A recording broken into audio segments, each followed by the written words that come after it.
Now let's start using a drop shadow. First I'm going to create a square. Now I'm going to center this, and now we head over to Effect. Then go down to Stylize and then click on Drop Shadow.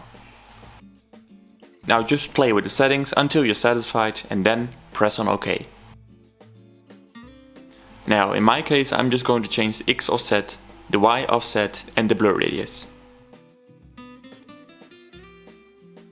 You can also change the color of the shadow and the blur radius.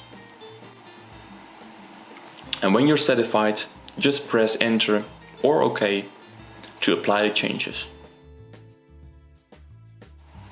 To re-enter this menu, you will first need to select it, and then under the opacity menu you will see all your applied effects. Click on the name and you can change it. To delete it, click on the bin at the end of the effect text.